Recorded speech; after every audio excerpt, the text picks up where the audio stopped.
This is the Big Issues BetterPod, acting today for a better tomorrow.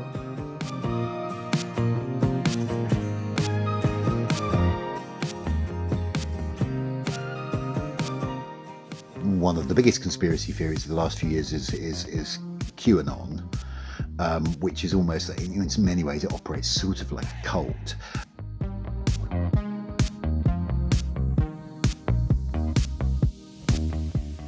Between the anti-vaxxers, QAnon believers and Donald Trump, we do seem to be living through a conspiracy theory peak. Our BetterPod guest today is here to unpick why people fall for seemingly ridiculous ideas and how you can avoid being one of them. Jonn Elledge is a journalist and a Big Issue contributor, and along with his fellow author Tom Phillips, he's written Conspiracy, a History of Boll theories and how not to fall for them. It's a funny and useful guide that uncovers the real damage these ideas can do. I'm Laura Kelly, Future Generations editor at The Big Issue. I lead a team of exciting young journalists from backgrounds that are traditionally underrepresented in the media. I'm Katerina Sivitanides. I'm one of the Future Generations team members. Usually I wouldn't have the opportunities that I have with The Big Issue because I come from a working class background, and podcasting's just been a really enjoyable thing for me, and I really enjoyed this episode as well. Do you feel a little bit like you're less likely to fall for the nonsense after speaking to Jonn? Yeah, definitely. I mean, it is easy to be almost taken over by them, but yeah, Jonn definitely gave us a lesson on how not to fall for definitely the ones that are more on the brainwashing side.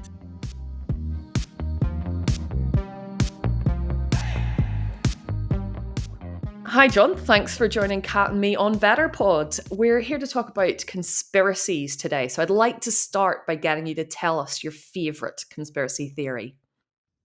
Okay, so my favourite conspiracy theory that I researched and wrote about for the book, which I'm sure you guys have never heard of, is the phantom time hypothesis, which is the theory that roughly 3 centuries of European history between, I think, about the 6th and the 9th century never actually happened, and that a coalition of rulers of places like the Holy Roman Empire and the Byzantine Empire and also the papacy basically made up these centuries because, well, for no other reason than it sounded cooler to be ruling in the year 1000 than in the year 603 or whatever it was.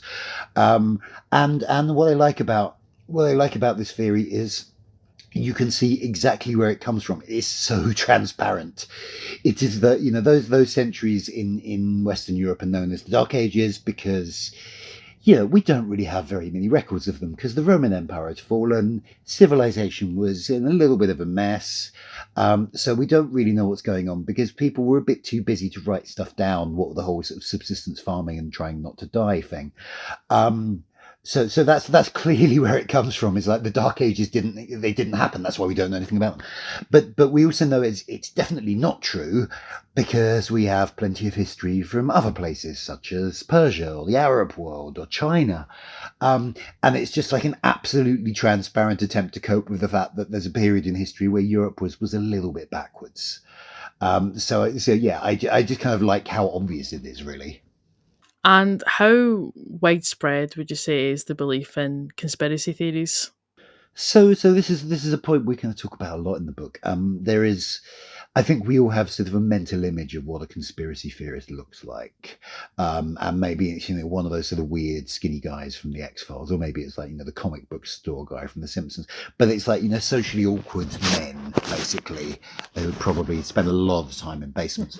But if you actually look at the stats, if you kind of look at polling, loads of people believe in some form of a conspiracy theory. Like there has been since JFK was assassinated in 1963, there has never been a point at which fewer than half of Americans believe there was a conspiracy to kill him, even though there is absolutely no reason. Like there is nothing in the historical evidence we have of that murder to suggest it wasn't just one guy with a gun. But that doesn't feel like enough of a cause. So people have always believed there must be something else going on there. Or we a friend of mine at the Pollsters Opinion, a guy called Chris Curtis, was kind enough to put some polling in the field for us to kind of help us to promote our delightful book. And we found out that you can get like about a quarter of the British public will say they believe any conspiracy theory you can put in front of them, basically. And that's kind of, that's a high enough proportion that you kind of have to assume it's not just all these weird guys in basements. To a certain extent, it's, any one of us really can fall for a conspiracy theory as long as it kind of fits our existing prejudices, I think.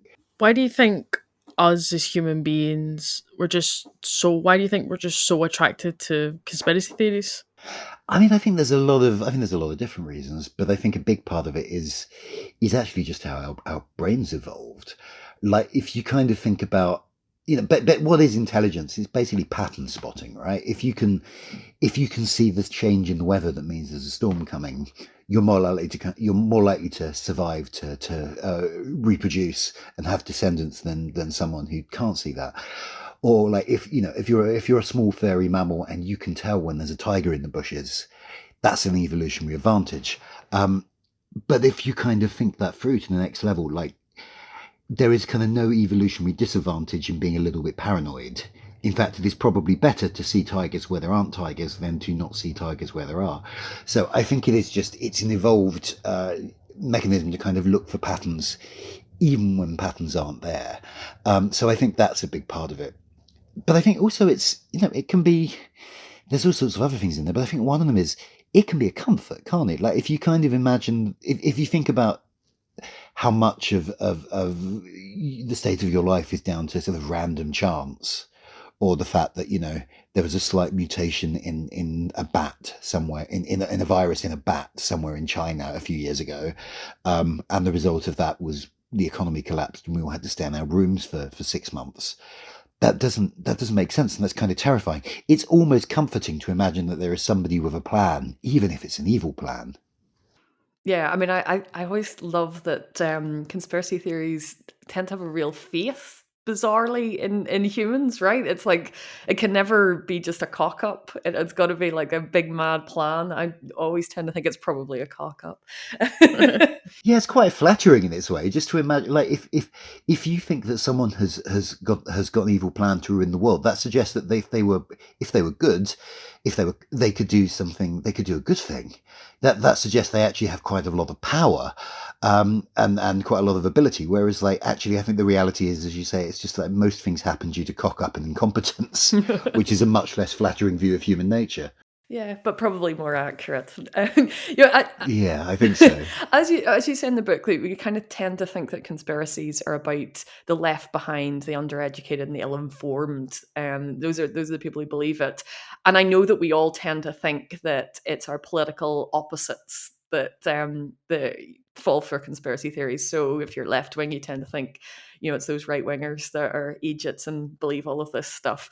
But that's not really the case, is it? Yeah, I think anyone can be prone to it. Actually, something else we found in that polling we did is roughly half of Remainers, not quite half, but about 48% of Remainers think that the political consultancy Cambridge Analytica was probably involved in the Brexit result in some way.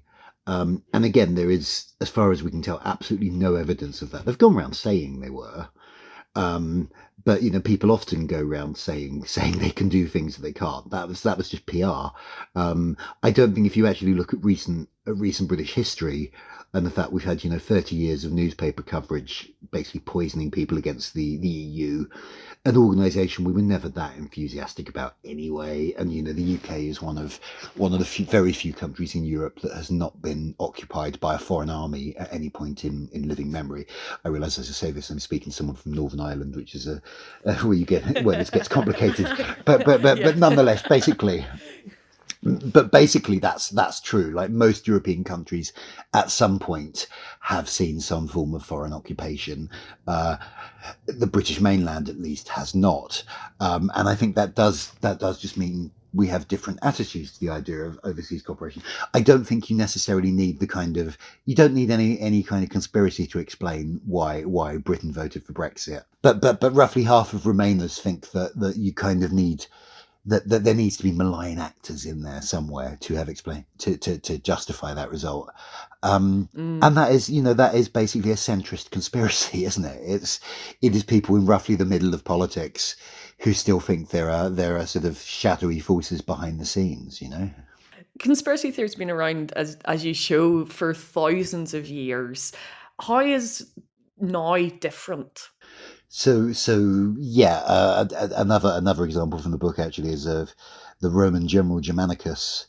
Um, was poisoned or possibly died of cancer or something in somewhere in the east in the early decades of the Common Era, but he took a long time to die.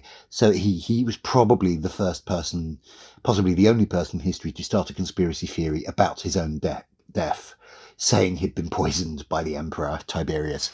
And that was 2,000 years ago. This stuff has been around a very, very long time. But I do think we're kind of been living through a bit of a high point for conspiratorial thinking, and with like Donald Trump and Jair Bolsonaro and Narendra Modi. All these politicians have used conspiracy thinking to kind of promote their own political ends. I think part of that is we're still living with the consequences of the crash, really, aren't we? It's like, again, because of forces we couldn't really understand, such as, some banker in Reykjavik making a bad bet on the Florida housing market.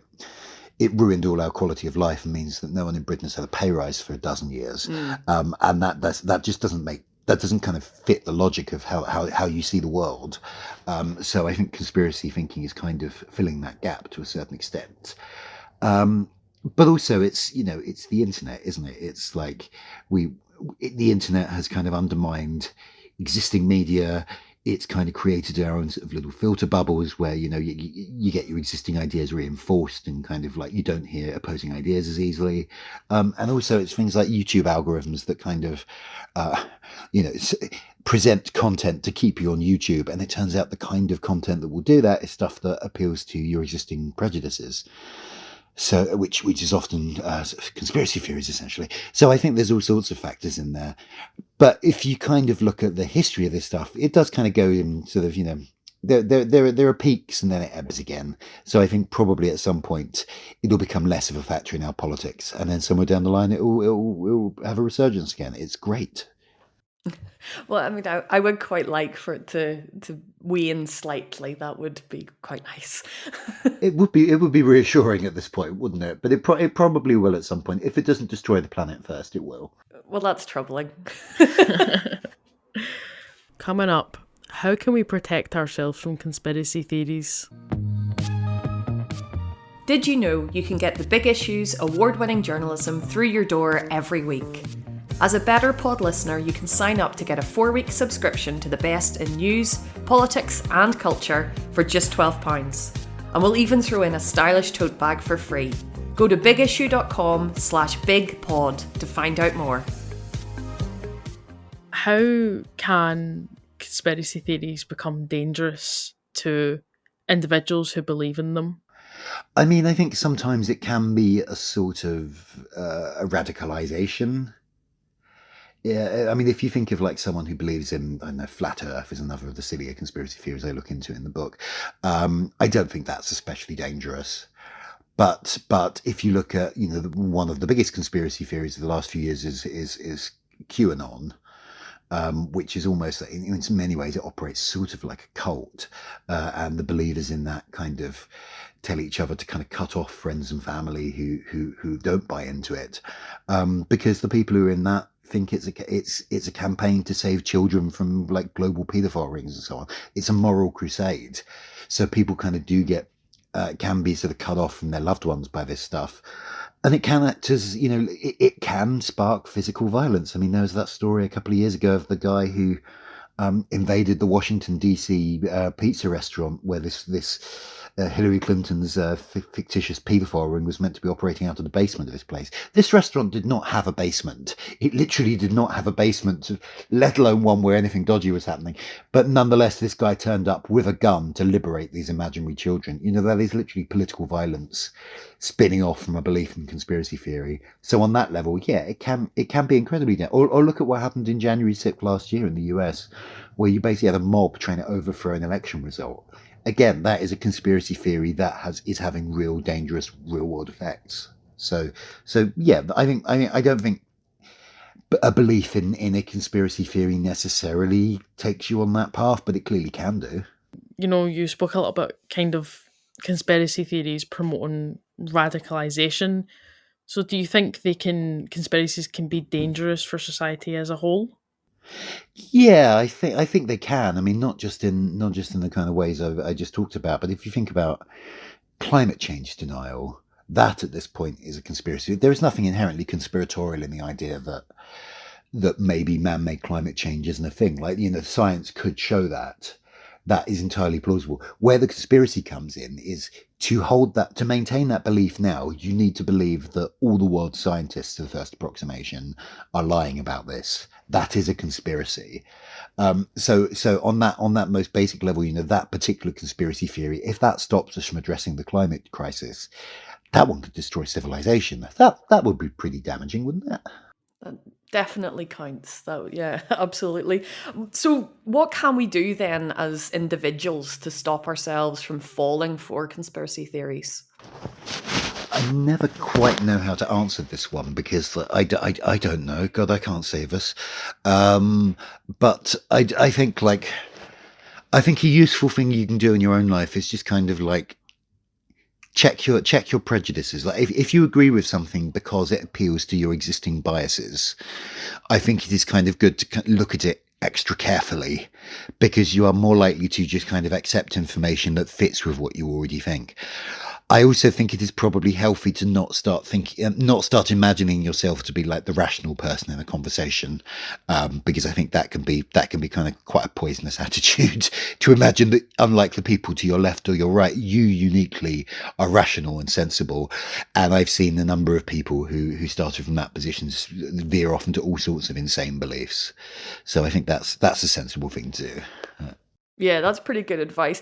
So that's kind of on an individual basis, but if the internet's at the heart of all of these conspiracies, is there something that could be done by regulators or governments or even us in the media to inoculate the public against conspiracy theories? Um, Pass slightly. I mean, probably, but I think one of the difficulties you run into is that you can't simply. I mean, there is evidence to suggest you can't. Just presenting people with evidence that they are wrong doesn't work. You kind of need to handhold them a little bit and let them come to the conclusion on their own. If you just offer evidence that clashes with someone's existing belief, they find it quite easy to just dismiss that, and then they might start dismissing you. So I think this can be a problem with sort of the fact-checking websites, which I should be careful of because my co-writer Tom Phillips used to edit a very fine fact-checking website called Full Fact and did a very good job. But I think a slight difficulty with the business model there is that the people that need to hear this stuff are often going to be quite resistant to it. I think actually kind of like asking questions and helping guide people to where they might come to this conclusion themselves is a way of getting around that. But I don't really know how you do that as a government or as a media organization. I can only think of how you do that with individuals in your life, really. Every week in the podcast, we finish by asking each of our guests the same 3 questions to help our listeners act today for a better tomorrow. I'm going to hand you over to Kat, who's going to ask you the questions. Of course. What's one bit of advice you'd wish you'd known earlier? Everyone is faking it, sort of like all those people who you think, how are you so confident? How are you so much more confident than me? They're not. They're faking it as much as you are. And basically when you're a kid, especially, everyone's a little bit scared. And I think if we all knew that younger, it would be kind of easier to get past some of those social barriers we find when we're young. But live and learn. What's one piece of art that gives you hope for the future? So I don't know if this is the right kind of answer, but I've not been able to think of a better one. Among my other characteristics, I'm a massive nerd, and have spent a lot of my life watching various terrible TV sci-fi shows, including Star Trek and its various offshoots, I've always thought that's a very optimistic portrayal of the future, where it's basically space communism, isn't it? It's space America, but also space communism, where kind of basic needs have been sorted, and it's all about you know, exploration and knowledge and kind of culture and so on. That's always struck me as quite optimistic. How we sort of map that onto where we are now, especially given that so far as we can tell, it's not actually possible to travel faster than light, let alone go and meet any aliens. I don't know, but that's the thing that kind of makes me feel optimistic about the future when the real world doesn't.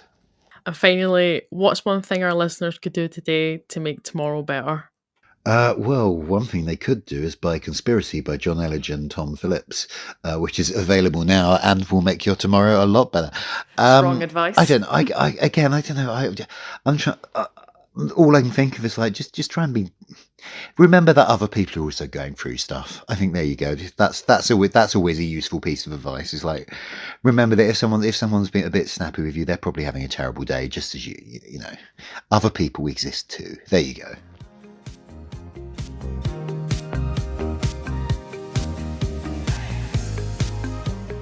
Thanks for listening to BetterPod.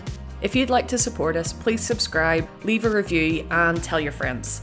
We're relying on word of mouth to bring people into our conversation and to help us all discover how we can act today for a better tomorrow.